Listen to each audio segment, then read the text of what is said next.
Hi, thank you everybody for having us here today. I'm Tom Miller, and I'm one of the board members for Children First, and I'm a St. Louis Park resident, used to be on the city council in St. Louis Park. I'm involved in the housing authority there as well as Children First. Hello, my name is Allegra Smishek. I'm a new board member of Children First. I'm also Betsy's boss as part of my day job, which is a delight.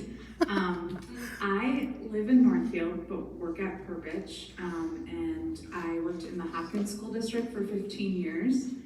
Most recently, I was working at a school in Red Wing and an organization similar to Children First in Red Wing. So I didn't actually learn about Children First through Hopkins, but rather Red Wing, which I think speaks to the strength of the Educational Partnership Coalition that Margaret will be talking about. Just what a tight network we've become. I just wanted to ask right off the bat, besides Allegra, does anybody else understand what an educational partnership organization is, or have you heard of it before? And besides Betsy as well. No. Okay, interesting. Oh, okay, so hopefully, I'm watching the time, hopefully by the time we're done, you're giant fans of that. Because it's a tool. It's a tool for our communities to really both do economic development, but also deeply invest in children and families. Up on the screen is our mission statement, which, just to know a little bit about Children First, we were formed in St. Louis Park and have been there for 32 years, but just in the last 3 years have launched an educational partnership, which we'll be talking about today. And you can see this is about making sure kids have a good start in life and that they feel deeply, deeply connected to their communities, supported by adults and others in the community. So I would guess a lot of you instinctively already do a lot of the things that we care a lot about. Here is a little bit more about our background, and what Tom was talking about is actually in the state statute, a definition of what an educational partnership is. And I hope by the time we're done, I've kind of described enough of that. But I think what's really important to know is that without board members, we really can't do much because we have 2 staff, full-time, but 2 is 2. And so it really is our board. They are small but mighty. There are 7 members besides myself. I'm a non-voting member of the board. And so we're really grateful to have Tom and Allegra's leadership. I think the other thing to know about the work that we do is that it is deeply rooted in making sure all kids have a fair start in life. And we know kids have different places where they start from, different families of origin, they grow up in different places. And so our work is all about closing those gaps so that they can succeed in life. And we focus on St. Louis Park and Hopkins, and really kind of the public schools. So there's 7 cities, including Golden Valley, that feed in. When we say Hopkins, we mean Golden Valley. You'll see in a minute how much we mean it, because you're in our slides elsewhere. And I'm a resident of Golden Valley, so I really care about it. I'm a huge fan of Mayor Harmon. I think she's passionate about working on this kind of stuff, and I think there's space for all of us in Golden Valley to support the work of giving kids and families a great start in life. We belong to a national network. There are 68 partnerships in the country, so it's a pretty small group, and it's a pretty powerful tool to have one of these. Last year at the World Economic Forum in Davos, Switzerland, our network was awarded the Charles Schwab Global Social Innovation Award for the work that we do. And our work is evidence-based, so they have control groups and then our groups and study. Does it really make a difference, our approach? And it does.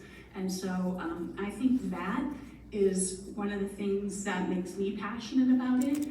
I led a partnership like this for 7 years in Idaho, and when I came here, really wanted to only focus on things like that move us forward and not spend any time in a nonprofit job that I didn't feel was really calibrated to make real change. So that's why I invest my time in it. You can kind of see our methodology up here, and I'll share my slide deck if you are interested in knowing more of it. If you know our world, that furthest one to the left is Annie Casey Foundation. That's their approach. They worked on results count with us and developed it.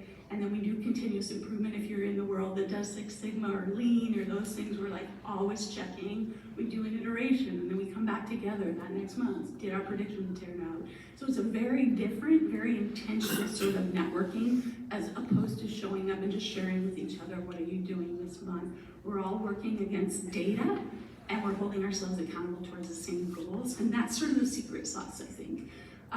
One other group we belong to, and this is statutory again, there are 9 of us in the state education partnerships.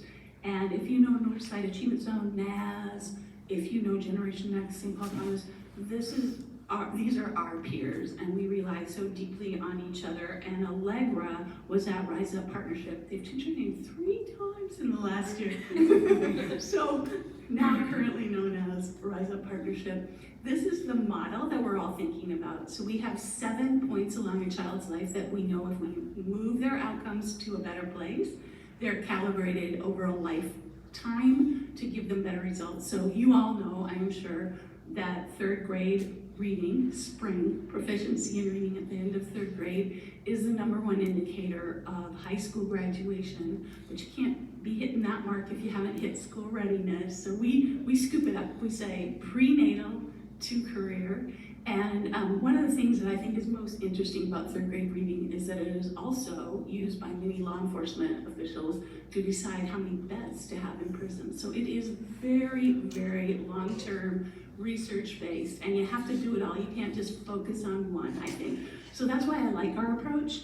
It works with the family all along the continuum, and that idea of economic mobility to me speaks that our heart is about having thriving communities where our families can really succeed, and we take care of everyone. Our current priorities are really, I'm gonna just toggle back and forth, if you look at the far left and the far right of this continuum, we're sort of there and all along because we focus on school readiness, kindergarten readiness. We focus on post-secondary readiness, which is just a credential. It doesn't mean 4-year college. It means whatever a child or a youth identifies as their passion, that they are able to attain something that gets them long, strong employment that will sustain a family. And then that middle one is the one that I'll probably share a little bit more about. This is one determined by youth, and that's something to know about us. Whoever the data says is least benefited by current systems are the people that we have an obligation to put at the center of decision making about what we should be doing. And I'm so proud. I think we're pretty unique nationally in how much youth lead our organization and direct us and our adult mental wellness strategy group about what they should be doing. And I'm gonna pause and make eye contact in case Allegra and Tom wouldn't feel it. Okay, I'm gonna keep going. So here was a shocker for me. When we brought the youth together, we have a data coach down in Texas who works with them every session. They look at data. We use Wilder research to prepare. We disaggregate data lots of ways: race, ethnicity, gender, socioeconomic status. And then youth looked at different outcomes and decided what they wanted to work on. And they had academic outcomes and like social-emotional or wellness outcomes. And when they picked suicidal ideation, I got very sweaty because we have no expertise. We are not subject matter experts in that work. And so we had to quickly come up with safety protections to allow you to be talking about those really, really heavy topics. They're triggering, so if any of the youth had issues with that, we needed someone in the room who could respond to them. And then it was just one of the most beautiful things I've ever seen. And I'm gonna let Tom in 1 second share his experience in 3 slides. It's just 2 words, but 3 slides from now, about what the Dean of the College of Education and Human Development at University of Minnesota shared with him about the work we're doing. But these are not special kids. They're just amazing. And so I think it's such a privilege to support them. Our role is to give them the resources they need to grow the capacity to make decisions about these hard topics. And man, I could never have imagined. It's exciting this is kind of my last hurrah in terms of work, and it's such a pleasure to see what they've accomplished. They are nationally renowned for the work they've done. They've spoken at national and 3 state conferences, and you'll see.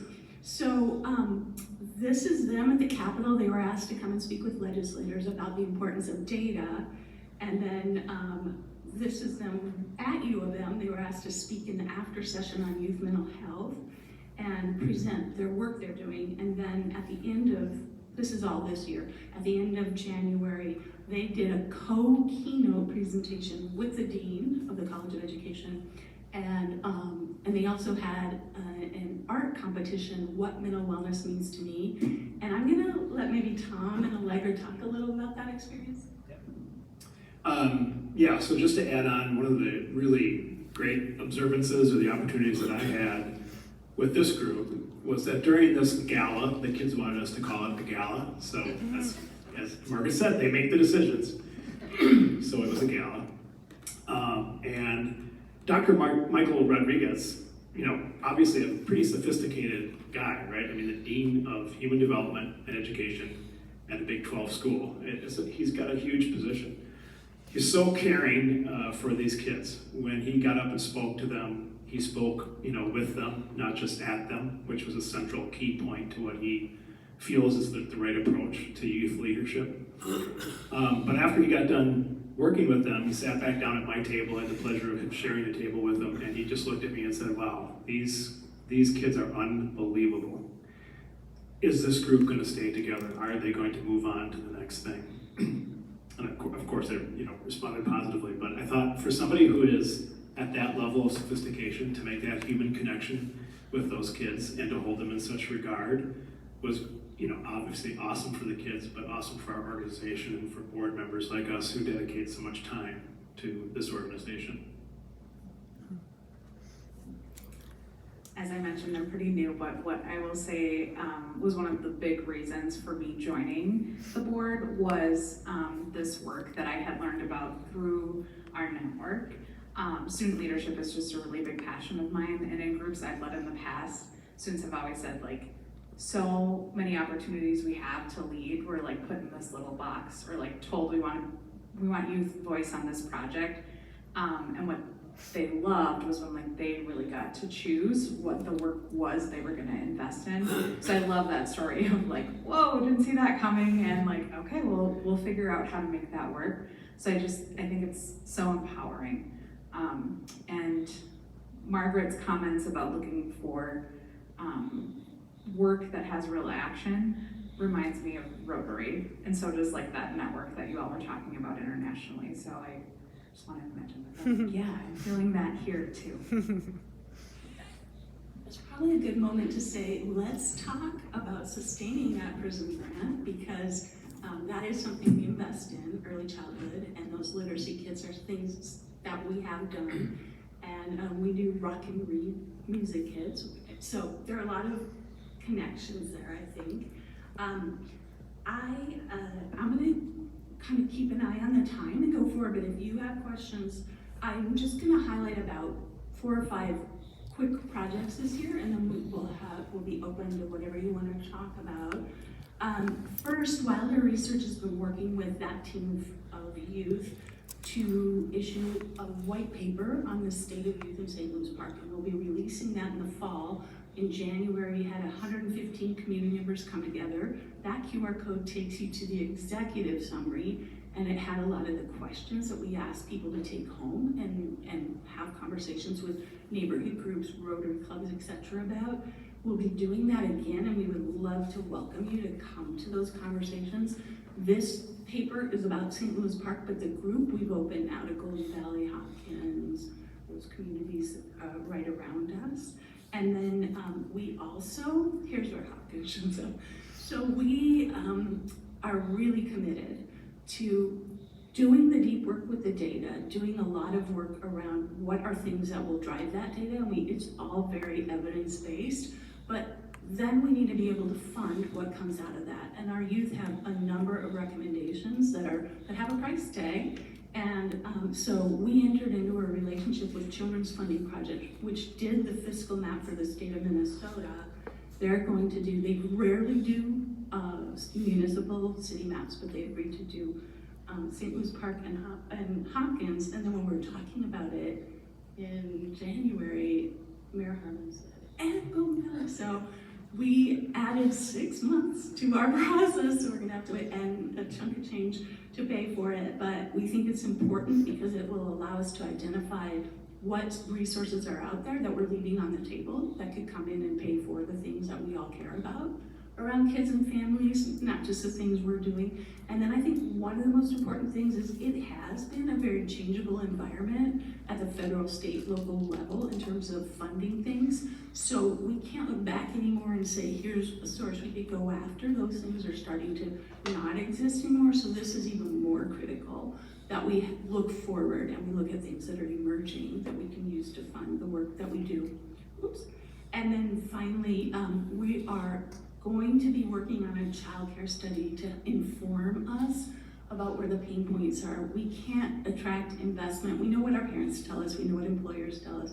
We can't attract investment unless we have data. And so this is part of this work. And it's coming, but again, to staff. So we're kind of pacing, like, are we gonna launch this later in the spring rather than, mid-year? But I think it's important, and if you have access to parent voice or employer voice, as I know some of you mentioned, we'll share those links down the line with you so that you can share them with your membership. We also have a new partnership with the National Association of Higher Ed Systems in Hopkins High School that'll impact 140 kids. It'll enable them to come in the door on healthcare professions. We're really excited about that. We're actually going down to Austin, Texas for 2 days in October with Superintendent Reed and with a couple other key people to start talking about how we can be more creative around giving youth opportunities post-secondary. And then to that point, we're launching something we call Future Bound as soon as we get all of that kind of thought through together with them. The final piece that needs to be back on those priorities in the early childhood space, I mentioned the childcare study, but we also have the population of kids who are least benefited right now by systems in both Hopkins and St. Louis Park Public Schools are Latino kids. Their parents vote every time we meet how they want to be referred to, and that's their preference.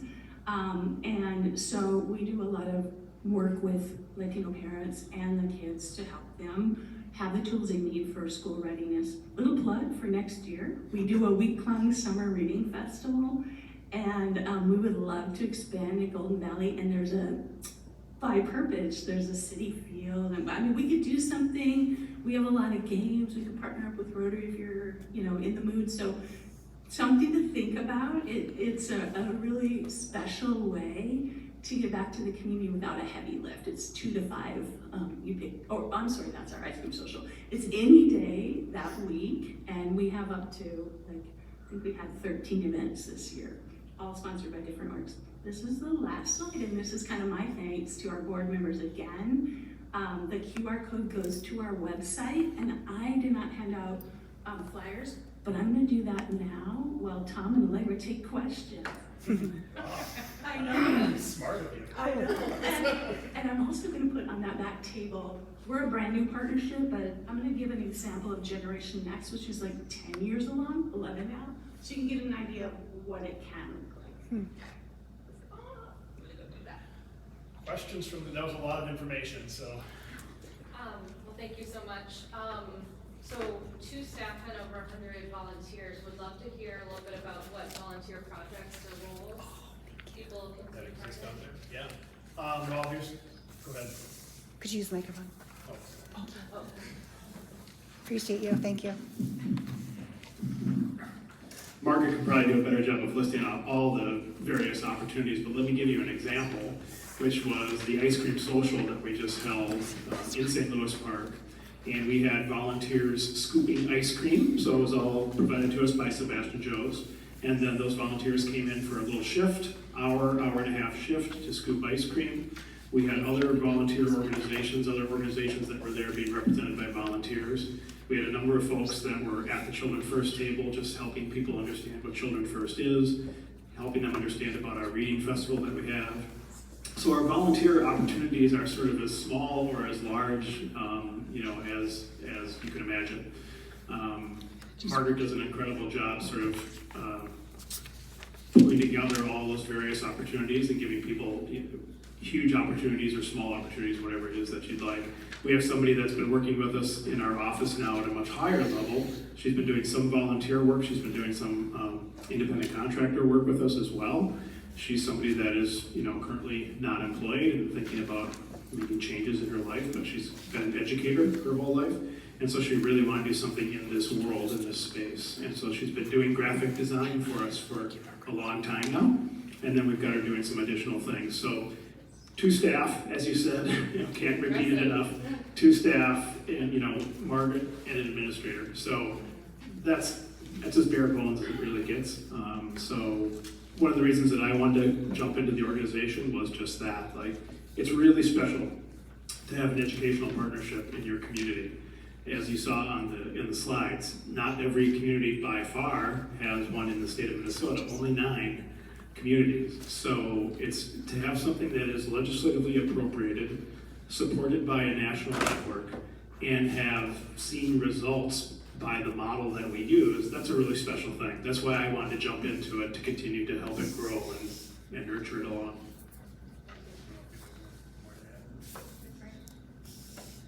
And what role does PSEO play in your program? Margaret Ganyo? I know that. That's actually part of that partnership with the National Association of Systems of Higher Education. And so we try to leverage, getting dual credit enrollment when you're in high school, earning post-secondary credit. Some kids graduate high school with their post-secondary degree completed. And so depending on what their area of study is, it's really exciting to us to be a part of their journey and help them discern. I think Hopkins is doing some really exciting things around, we call it career and technical education, but it could be, you could divide that any way you want. And it really helps families. You can get your prerequisites paid for while in high school at a much different scale than, if you're paying for it out of pocket. So we believe in doing everything we can. Yeah, transparency disclaimer, I'm on the board of PSEO, People for PSEO. And the statistics and the data on that are astonishing. Yeah. And it'd be neat to see that included in this. I need to probably sell harder all the different partnerships and levers that we pull, but sometimes we just don't want to overwhelm. I should tell you too, this is, I think, well, maybe I'll just say this. Ford Motor Company has an arm that does sort of PSEO work, CTE, we call it College and Career Technical Education, or Career Technical Education. And Hopkins is considering entering a partnership with them that would launch freshman learning academies grouped by industry, and then like a lot more robust pathways into Right. And CTE and PSEO really should be going hand in hand, because some kids are really cut out for academic challenges like going to a college or university, and others prefer much more CTE, more career technical education things, whether it's golf course maintenance or whatever. So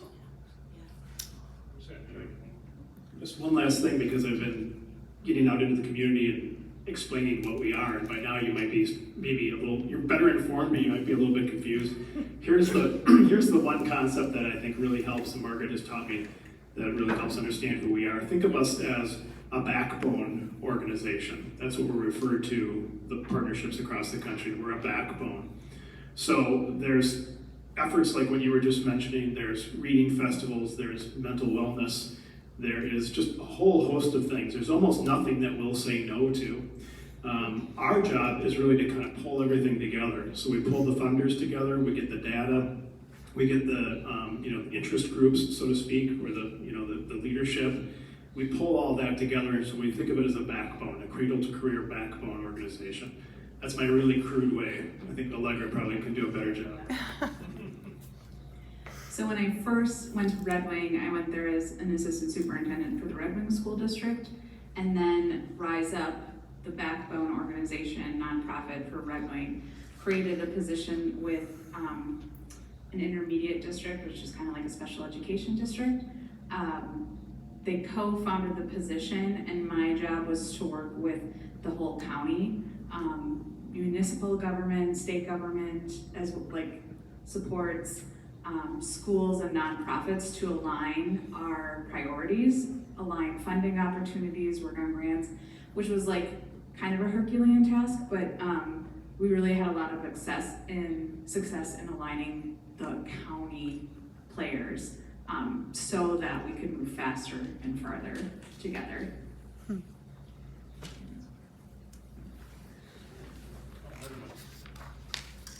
Oh, go ahead. Sorry, in the back. And then we have to end with Margaret Ganyo. So these, you talking about these maps, these fiscal maps, what are those? So, and I could pop that QR code back up or send it along, but they are literally a blueprint of everywhere funding comes from in a city for whatever you define it. So for us, we define it as children, youth, and family. So children and youth, period. And then family economic stability programs. And so any dollars coming in, philanthropic, federal, state, whatever it is, they map it, and then they do the outlook for what else are we missing, what else could we be bringing to the city to pay for those expenses. So it's not just for us. These are things like all of you who are at a nonprofit are going to want to have access to for your grant writing, for your resource development efforts, etc. Yeah. Last question, Peggy.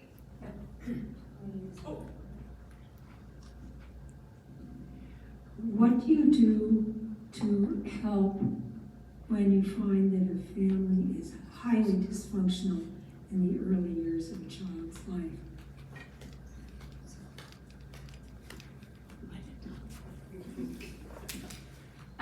Sadly, that happens, right?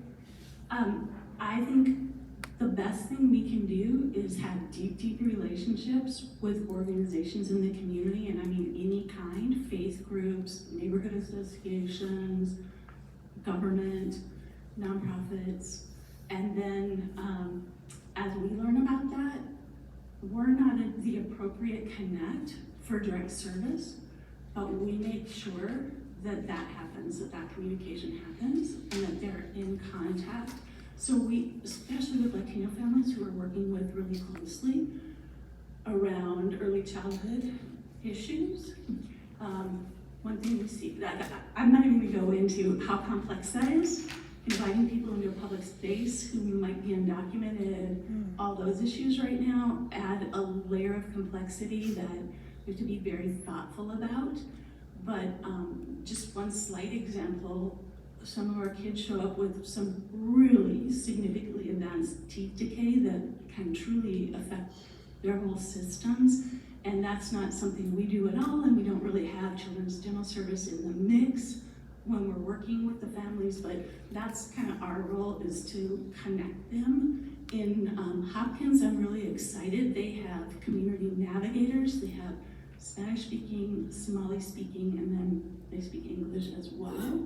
And so we just make sure we're connected to all those networks and that parents build a trusting relationship with them. I think it's really different depending on where that parent is coming from or where that family is coming from. All right, can we give a round of applause?